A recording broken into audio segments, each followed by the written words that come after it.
Assalamualaikum warahmatullahi wabarakatuh. Teman-teman Muslim yang dirahmati Allah, kita telah melewati bulan penuh berkah Ramadan. Namun, apakah ibadah kita berhenti sampai di sini?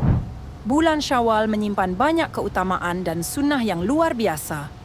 Di video ini, kita akan membahas fakta menarik tentang keutamaan bulan Syawal, Idul Fitri, dan sunnah-sunnah yang perlu kita amalkan.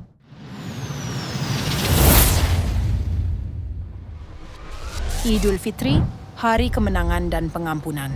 Idul Fitri bukan sekadar hari raya biasa, tetapi hari kemenangan bagi umat Islam yang telah berjuang di bulan Ramadan.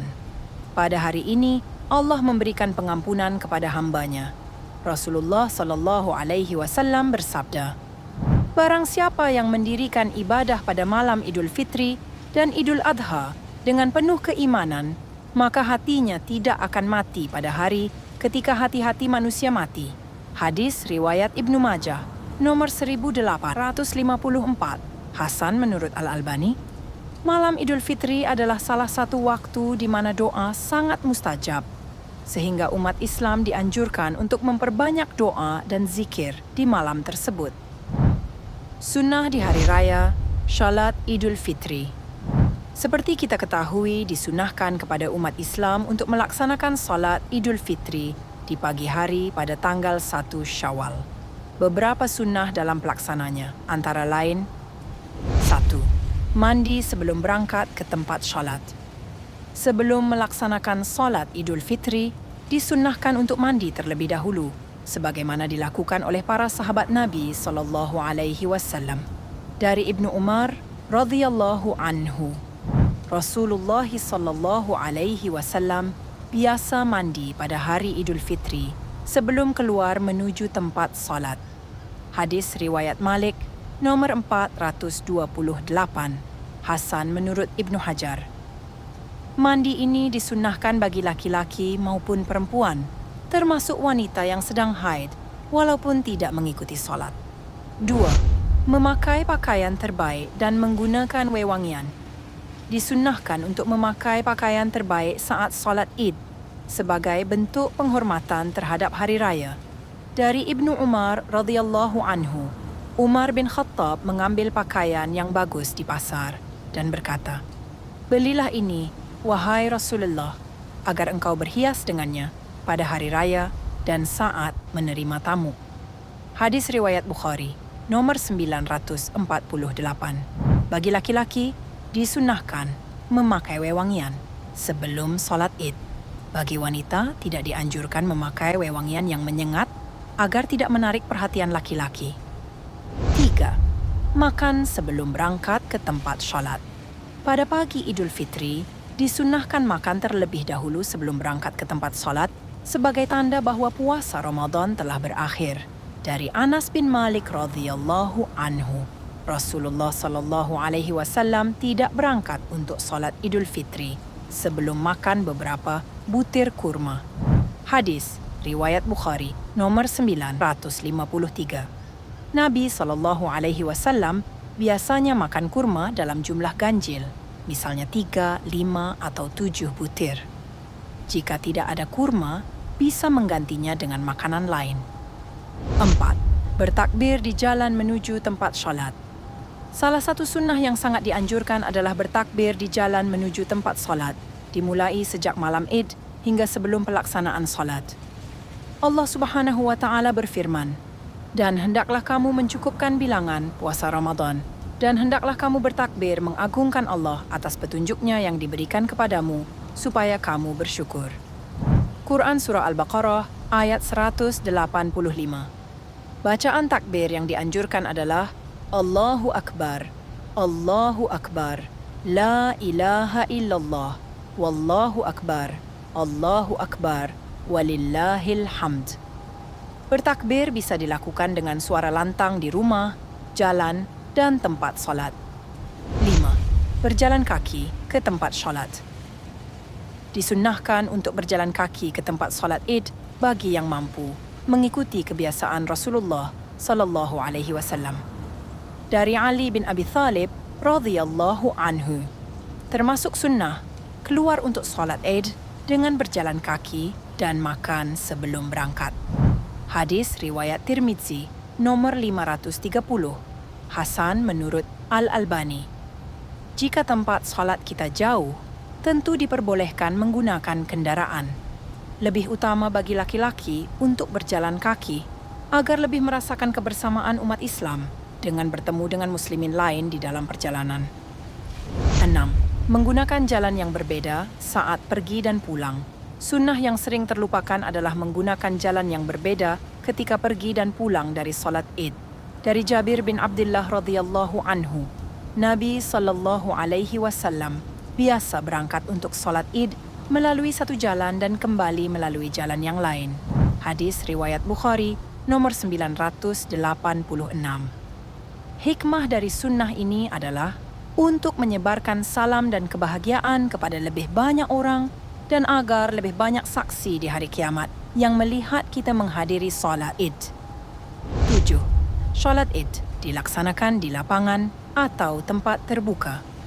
Dalam sunnah Rasulullah SAW, solat Id lebih dianjurkan dilakukan di lapangan terbuka, kecuali ada uzur seperti hujan. Dari Abu Sa'id Al-Khudri radhiyallahu anhu, Rasulullah SAW keluar ke tempat lapang pada hari Idul Fitri dan Idul Adha. Maka yang pertama beliau lakukan adalah solat Id. Hadis riwayat Bukhari nomor 956, Muslim nomor 889. Sunnah ini bertujuan agar bisa lebih menampakkan syiar Islam dibanding solat di dalam masjid. Anak-anak dan wanita juga dianjurkan menghadiri solat Id di lapangan, meskipun mereka tidak mengikuti prosesi solat bagi wanita haid. 8. Tidak ada azan dan iqamah dalam solat Id. Solat Id berbeda dengan solat wajib lainnya, tidak diawali dengan azan maupun iqamah. Dari Jabir bin Samurah radhiyallahu anhu, aku menghadiri solat Id bersama Rasulullah SAW lebih dari 1 atau 2 kali, tanpa azan dan iqamah. Hadis riwayat Muslim nomor 887. Solat Id akan langsung dimulai dengan takbiratul ihram tanpa azan dan iqamah. Imam langsung mengucapkan takbir tambahan sebanyak 7 kali di rakaat pertama dan 5 kali di rakaat kedua. 9. Mendengarkan khutbah Idul Fitri setelah solat. Setelah solat Id, disunnahkan mendengarkan khutbah yang berisi pesan keislaman dan ajakan untuk bertakwa.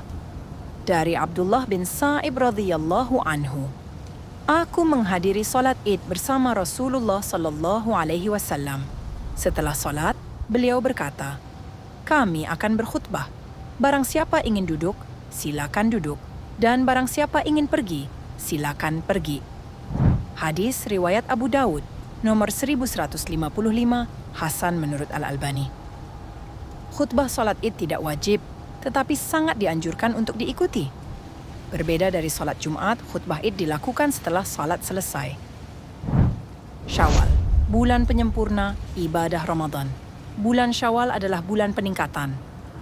Setelah sebulan penuh beribadah di Ramadan, bulan ini adalah ujian bagi kita untuk tetap istiqamah. Rasulullah SAW mengajarkan berbagai ibadah sunnah yang bisa kita lakukan untuk meraih keberkahan di bulan ini. 1. Puasa 6 hari di bulan Syawal. Puasa 6 hari di bulan Syawal memiliki keutamaan seperti berpuasa setahun penuh. Barang siapa berpuasa Ramadan, kemudian mengikutinya dengan 6 hari di bulan Syawal, maka dia seperti berpuasa sepanjang tahun. Hadis riwayat Muslim nomor 1164. Secara logika matematis saja, kita bisa gambarkan bahwa satu kebaikan dibalas 10 kali lipat dalam Islam. Sehingga 30 hari puasa Ramadan setara dengan 300 hari. Dan 6 hari puasa Syawal setara dengan 60 hari. Sehingga totalnya 360 hari. Karena itu, puasa Syawal ini menjadi penyempurna, sehingga pahalanya menjadi seperti berpuasa setahun penuh. 2. Memperbanyak syalat sunnah dan qiyamul lail. Bulan Syawal adalah bulan peningkatan ibadah setelah Ramadan. Membiasakan solat sunnah, termasuk solat malam, membantu menjaga semangat ibadah setelah Ramadan. Amalan yang paling dicintai oleh Allah adalah amalan yang dilakukan secara terus-menerus meskipun sedikit. Hadis riwayat Bukhari nomor 6465, Muslim nomor 782. Setelah Ramadan, sebagian orang mengalami kemunduran ibadah atau post-Ramadan syndrome. Memperbanyak solat sunnah dapat membantu kita menjaga istiqamah. Solat sunnah yang dianjurkan adalah solat duha, minimal 2 rakaat, maksimal 12 rakaat. Solat witir tetap diamalkan meskipun tidak sebanyak di Ramadan. Qiyamul Lail meski tidak sepanjang malam seperti di Ramadan, namun tetap dijaga. 3. Memperbanyak istighfar dan zikir. Setelah sebulan penuh beribadah, bulan Syawal adalah waktu untuk memperbanyak istighfar dan zikir sebagai bentuk syukur kepada Allah. Maka, apabila kamu telah menyelesaikan salat, ingatlah Allah di waktu berdiri, duduk dan dalam keadaan berbaring. Quran Surah An-Nisa, ayat 103.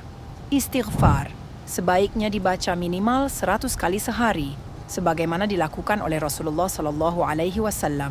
Zikir pagi dan petang sangat dianjurkan karena memberikan perlindungan dari keburukan.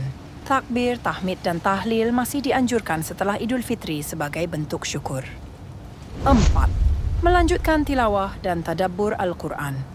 Banyak orang rajin membaca Al-Quran di bulan Ramadan, tetapi setelah Idul Fitri seringkali tilawahnya berkurang. Bulan Syawal adalah waktu untuk melanjutkan kebiasaan membaca dan mentadabburi Al-Quran.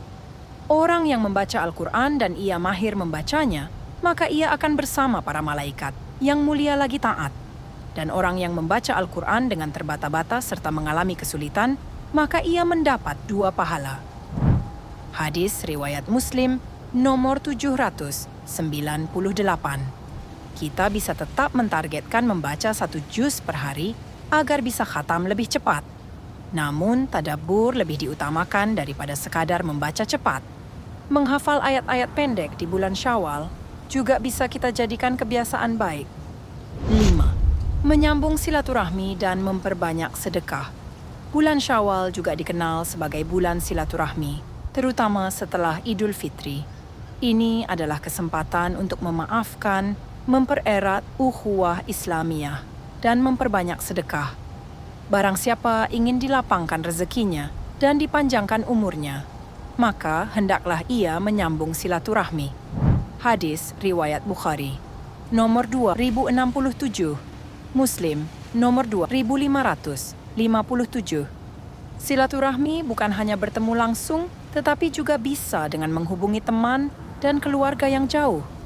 Sedekah setelah Ramadan tetap utama, serta menghapus dendam dan memaafkan orang lain juga merupakan bentuk ibadah yang sangat dianjurkan. 6. Menjaga hijab dan adab setelah Ramadan.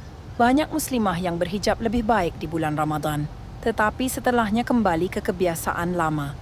Syawal adalah waktu untuk meneguhkan komitmen dalam berpakaian dan berakhlak sesuai ajaran Islam. Wahai Nabi, katakanlah kepada istri-istrimu, anak-anak perempuanmu, dan istri-istri orang mukmin, hendaklah mereka mengulurkan jilbabnya ke seluruh tubuh mereka. Quran Surah Al-Ahzab, ayat 59. Ramadan mengajarkan kesabaran dan menahan diri, maka Syawal adalah waktunya membuktikan bahwa kita tetap istiqamah dalam berpakaian dan berakhlak. Tidak hanya wanita, tetapi laki-laki juga wajib menjaga aurat dan pandangan. Mengenakan pakaian syar'i setelah Idul Fitri menunjukkan bahwa ibadah kita benar-benar membawa perubahan. 7. Bulan Syawal, waktu yang dianjurkan untuk menikah. Bulan Syawal juga memiliki keutamaan dalam pernikahan. Rasulullah SAW menikahi Aisyah di bulan Syawal dan menganjurkan umatnya untuk menikah pada bulan ini. Aisyah radhiyallahu anha berkata, Rasulullah menikahiku di bulan Syawal dan mengadakan malam pertama denganku di bulan Syawal. Maka istri-istri Rasulullah mana yang lebih beruntung dariku? Hadis riwayat Muslim nomor 1423.